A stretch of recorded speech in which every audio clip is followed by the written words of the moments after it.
డైరెక్ట్గా ఈనాటి వార్తల్లోకి వెళ్ళే ప్రయత్నం అయితే చేద్దాం. అయితే ఒక విచిత్రమైన వితండమైన అంశం వచ్చిందండి. ఏంది అంటే మీ అందరికీ తెలిసిన విషయమే. 4 పథకాలు ఒకేసారి నిన్న ముఖ్యమంత్రి గారు ప్రకటించారు. ఈ ముఖ్యమంత్రి గారు ప్రకటించిన తర్వాత పూర్తి స్థాయిలో జరిగిన అంశం ఏంది, ఆ 4 పథకాలకు సంబంధించి పూర్తి స్థాయిలో ఏ విధంగా ఎట్లా అంటే 4 పథకాలను ఒకేసారి ప్రకటించడం వెనుక మర్మం ఏంటిది అనేది కూడా తెలంగాణ ప్రాంత బిడ్డలు తెలవాలి. అయితే ఈ 4 పథకాలను ప్రారంభించేటప్పుడు అక్కడ ఒక చిన్న విచిత్రం జరిగింది.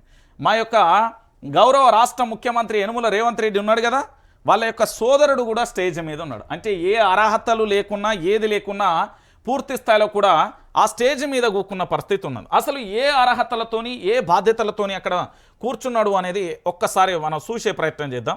ఇక ఒక్కసారి చూడరు ఇక్కడ, ఇటు ఒక్కసారి చూడరు తెలంగాణ ప్రాంత బిడ్డలారా. యనుమల రేవంత్ రెడ్డి గారి కుటుంబ సభ్యుడు, సోదరుడు.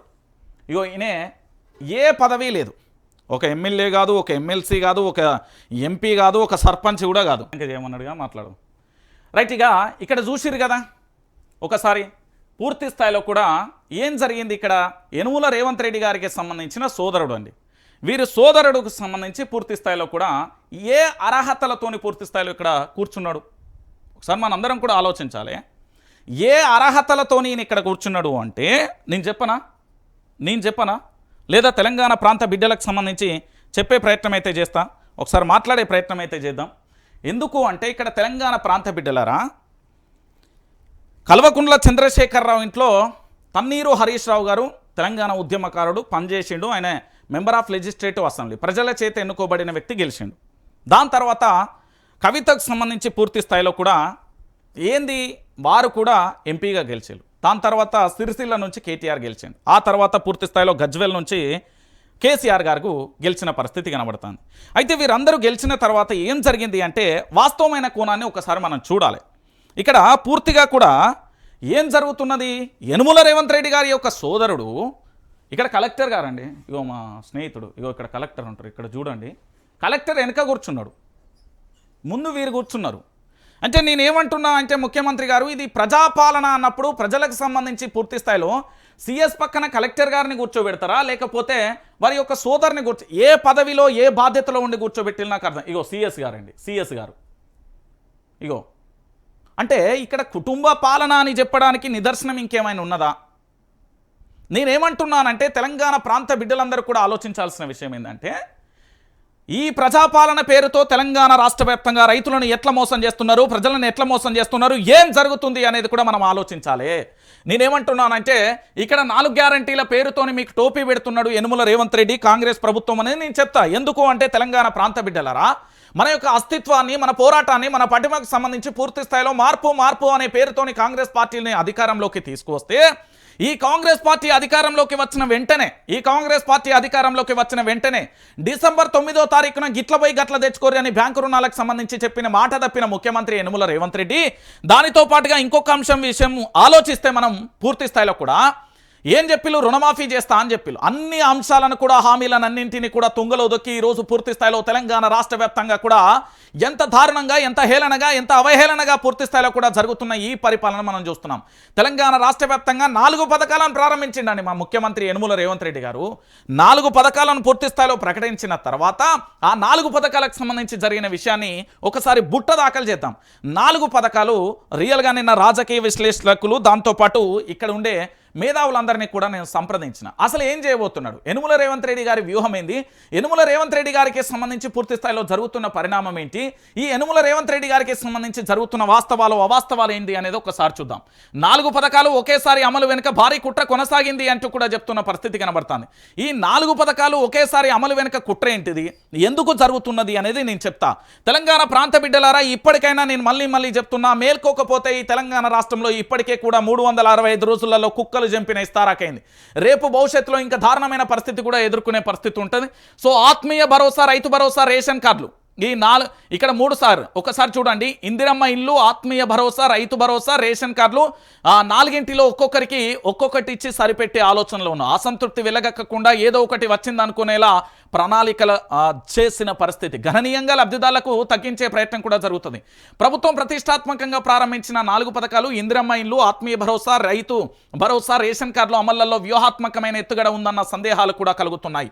ఒకేసారి 4 పథకాలన్నీ కూడా రేవంత్ సర్కార్ గొప్పగా చెప్పుకుంటున్నా ఇందులో లబ్ధిదారుల సంఖ్యను పెద్ద ఎత్తున కూడా తగ్గించిందన్న చర్చ కూడా జరుగుతుంది. ఒకేసారి రాష్ట్ర వ్యాప్తంగా అమలు చేస్తున్నామని మొదట చెప్పి ఆ తర్వాత పైలట్ ప్రాజెక్టు కింద ఒక గ్రామాన్ని తీసుకున్నామని చెప్పడంలోనే పెద్ద గోల్మాలు దాగిందన్న అనుమానాలు వ్యక్తమవుతున్నాయి. 4 పథకాల లబ్ధిదారుల ఎంపికలను మభ్యపెట్టే రాజకీయం ఉందన్న ప్రచారం కూడా మొదలయ్యింది. నేను చెప్పలే, ఇక్కడ కాంగ్రెస్ పార్టీ అధికారంలోకి వచ్చిన తర్వాత తెలంగాణ ప్రాంత బిడ్డల్ని ఎంత పచ్చిగా మోసం చేస్తుందో నేను చెప్తా. ఇప్పుడు నేను మళ్ళీ మీకు ఒక ఉదాహరణ కూడా చెప్తా. నేను మొన్న కూడా చెప్పినా, ఈ కాంగ్రెస్ పార్టీకి సంబంధించిన రేవంత్ రెడ్డి గారు అసలు అధికారంలోకి వస్తా అని ఊహించలే. మేము ప్రశ్నించినాం, మా గొంతు చించినాం, మా రక్తాన్ని చెమట చుక్కగా మార్చి తెలంగాణ రాష్ట్ర వ్యాప్తంగా ఈ ప్రభుత్వాన్ని అధికారంలోకి తీసుకొచ్చినాం. తర్వాత తప్పైందండి, క్షమించండి ప్రజలారా అంటూ కూడా ఇంత నిర్భయంగా నిజాయితీగా నేను ఒప్పుకున్నా. ఇప్పుడు ఒక గ్రామానికి సంబంధించి చూద్దాం. తెలంగాణ అనే ఒక గ్రామం ఉంది, రాష్ట్రం కదా, ఒక పేరు అది. దాంట్లో 500 మంది జనాభా కుటుంబ సభ్యులు ఉంటే దాంట్లో 300 మొత్తానికి సంబంధించి 300 మంది, దాంతోపాటు 200 కుటుంబాలేమో ఆర్థికంగా అన్ని రకాలుగా ఉన్నాయి. ఇంకో 300 కుటుంబాలు పేద మధ్యతరగతి చాలా కఠినమైన పరిస్థితులలో ఉన్నాయి. ఈ 500 కుటుంబాలకు సంబంధించి గ్రామీణ ప్రాంతాలలో గ్రామ సర్పంచ్ ఎన్నికలు జరుగుతున్నాయి కాబట్టి ఈ 300 మందిలో అధికార పార్టీకి సంబంధించిన కుటుంబాలు లేవు. కాబట్టి వీళ్ళందరినీ బుట్టలేసుకునేందుకు, వీళ్ళకి ఏదో ఒక పథకం అప్పచెప్పేందుకు ఇప్పుడు గ్రామ సభలు జరిగినాయి. గ్రామ సభల యొక్క రియాలిటీ ఏందనేది తెలంగాణ ప్రాంత బిడ్డలకు తెలిసిపోయింది. తెలంగాణ ప్రాంత బిడ్డలకు తెలిసిపోవడంతో ఇంకా ఏం చేయాలో అర్థం కాని పరిస్థితులలో ఉన్న పరిస్థితి కనబడుతుంది. అంటే తెలంగాణ ప్రాంత బిడ్డలారా, ఇక్కడ మీకు ఏమీ లేదు.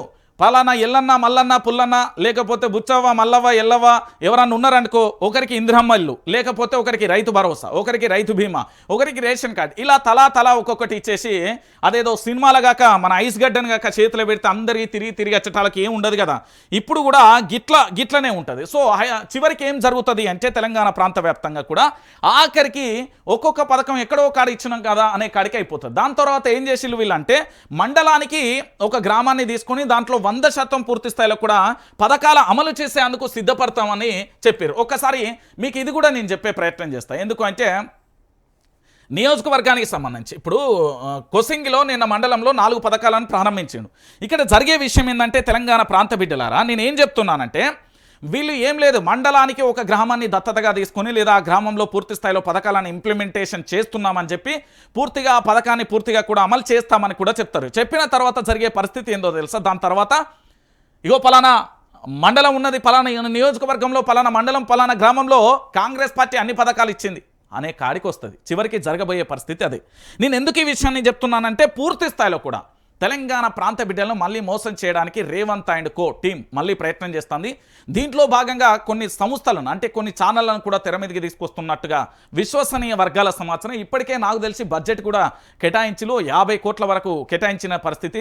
ఇప్పటికే వాళ్ళ ఛానళ్లలో పనిచేస్తున్న వ్యక్తులను కూడా వాళ్ళని మానసికంగా ఇబ్బంది పెడుతున్నారట. ఎట్లా అంటే మా వార్తలను మీరు స్టేటస్లు పెట్టాలి, వాట్సాప్లలో తిప్పాలి, మనయే పెట్టాలి, మనే తప్ప ఇంకోటి పెట్టడానికి వీల్లేదు అని వ్యక్తిగత స్వేచ్ఛను కూడా హరిస్తున్నారట.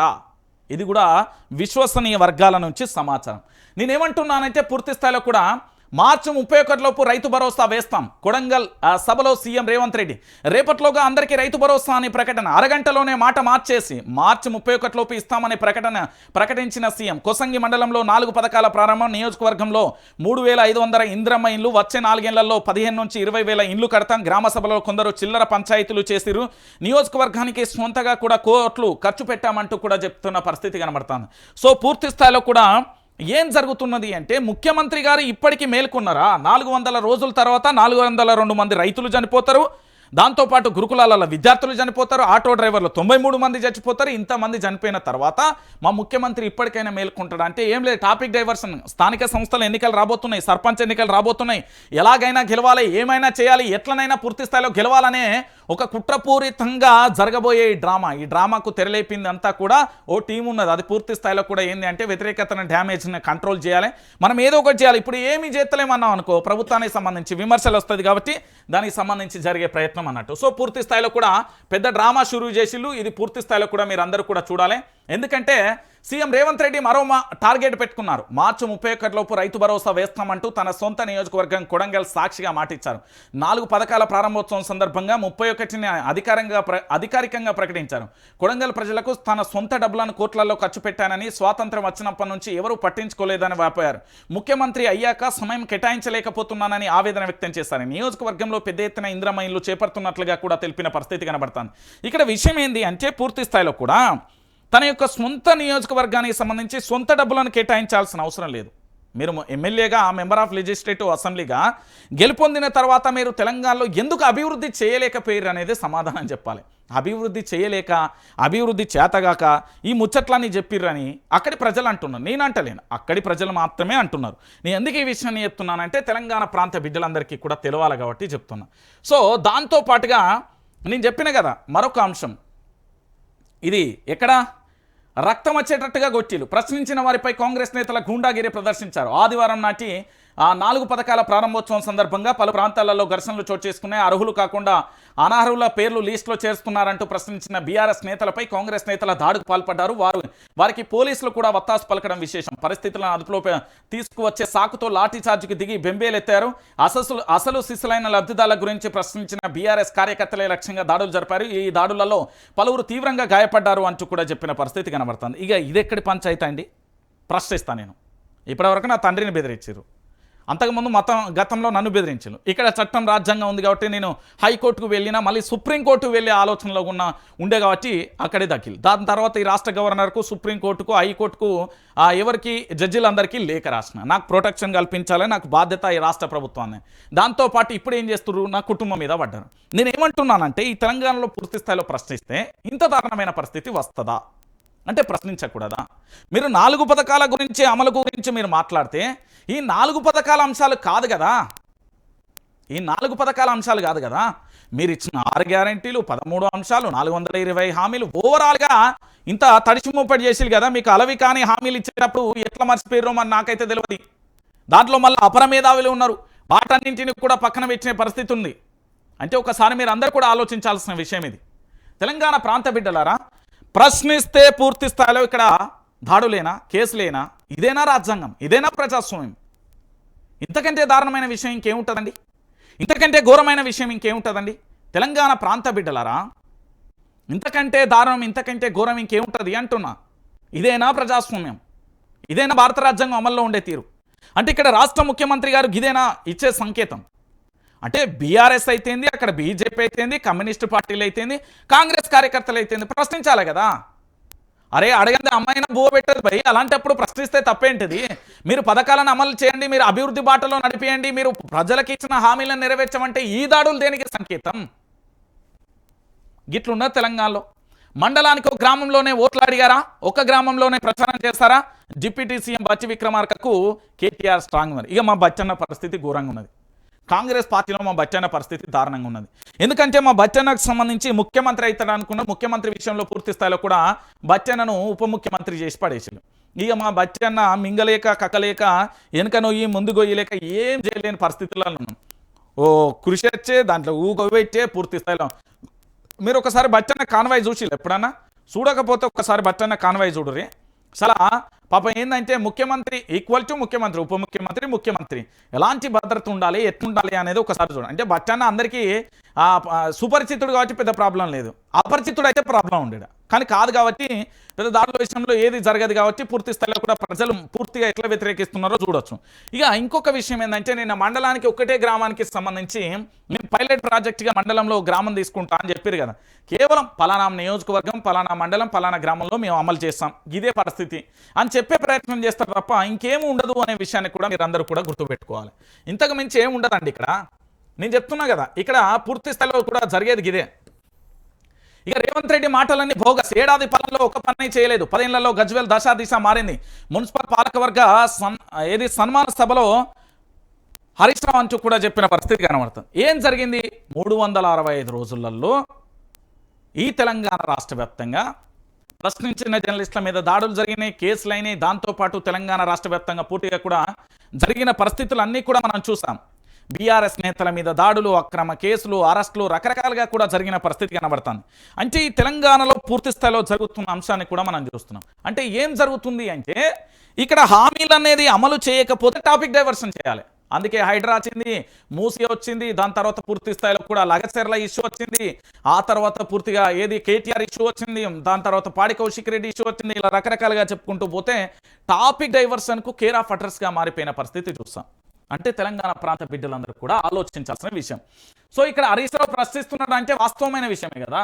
ఎందుకంటే తెలంగాణ రాష్ట్ర వ్యాప్తంగా కూడా ఒక సవాల్ కూడా చేసిండు నిన్న హరీష్ రావు.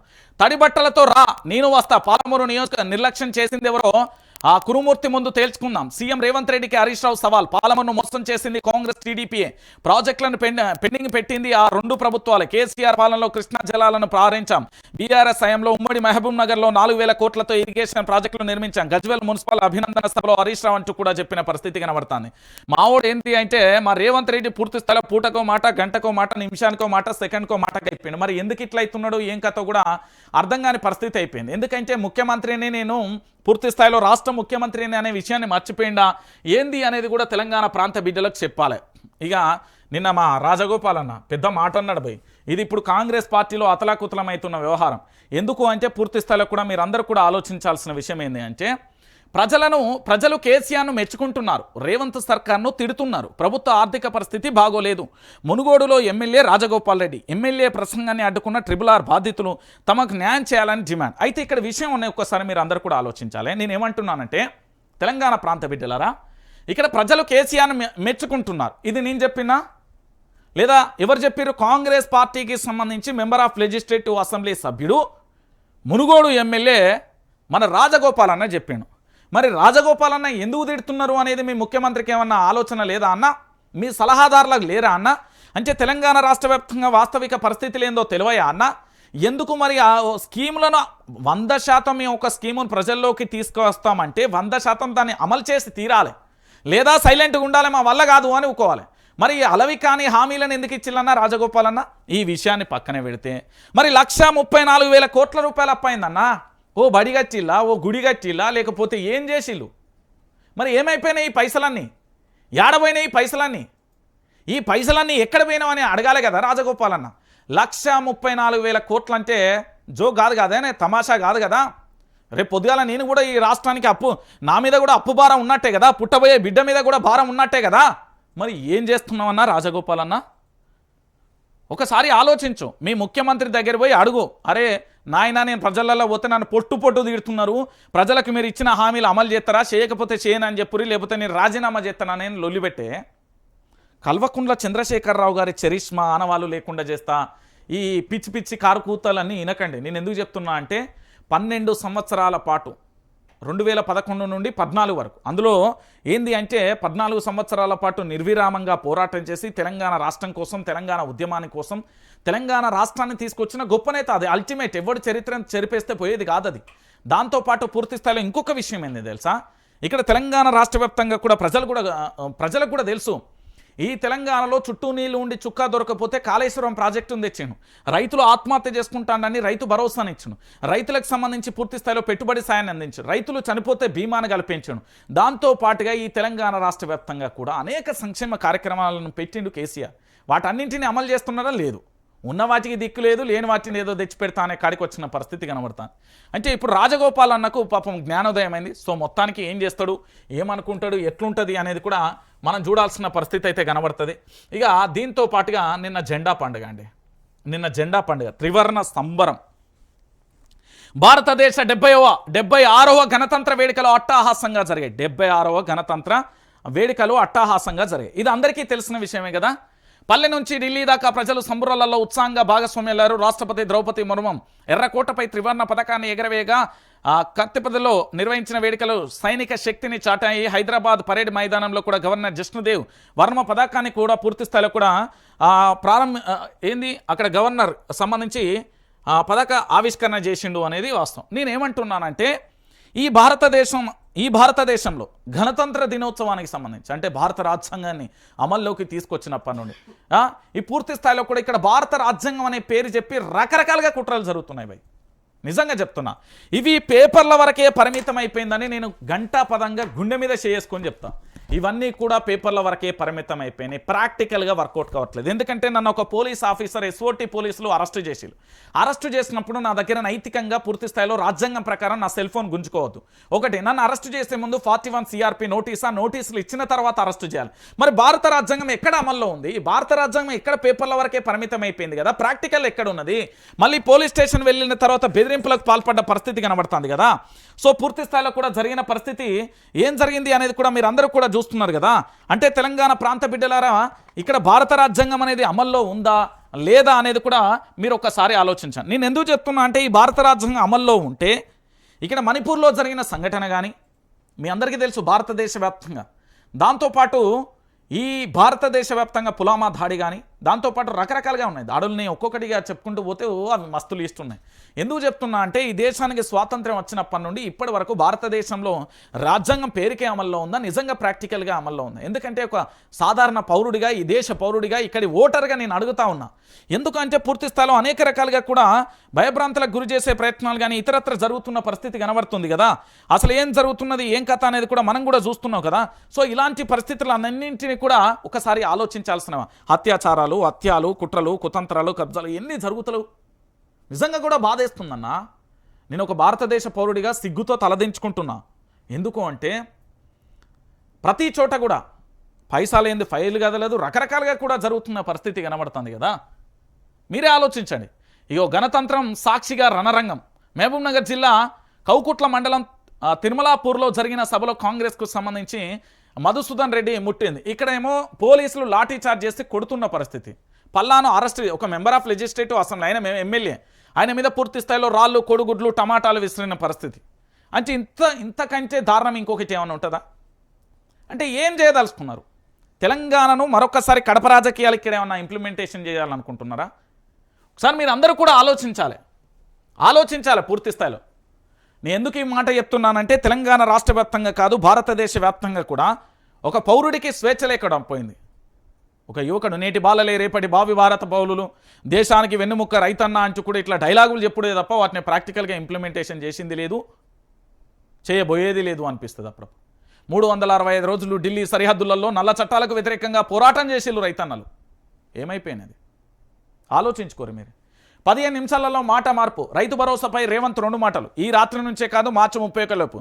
చంద్రవంశ సభ సాక్షిగా నాలుక మడతా అంటూ కూడా చెప్పిన. ఇగో ఇది ఇచ్చేది లేదండి, మీరు ఆలోచించుకోకండి. నేను చెప్తున్నా కదా తెలంగాణ ప్రాంత బిడ్డలారా, మన ముఖ్యమంత్రి ఏదో ఇస్తాడు, ఏదో చేస్తాడంటే అది అన్ని కలలుగానే మారిపోతాయి. వాస్తవానికి రియాలిటీగా అవన్నీ కూడా అయ్యేది లేదు, పూర్తి స్థాయిలో కూడా జరిగాయి. మీరందరూ కూడా గుర్తుపెట్టుకోవాల్సిన విషయం నేను చెప్తున్నా కదా. సో పూర్తి స్థాయిలో కూడా ఇక్కడ జరిగే ప్రతి అంశం కూడా ఇదే జరుగుతుంది. నేనేమంటున్నానంటే, వైఆర్టీవీ తెలుగు న్యూస్ ఛానల్కి సంబంధించి పూర్తి స్థాయిలో కూడా జరుగుతున్న ప్రతి అంశాన్ని కూడా నేను చెప్తున్నా. ఈ ఛానల్లో సబ్స్క్రైబ్ చేసుకోండి, షేర్ చేసుకోండి, లైక్ చేయండి. రాష్ట్ర వ్యాప్తంగా కూడా ఎలాంటి పరిస్థితులు వచ్చినా కూడా ప్రశ్నించడం అనేది ఆగదు. ఇంకా ఉధృతమైతే అవసరమైతే ఇంకా 4 ఛానళ్ళు అయినా తీసుకొస్తాం.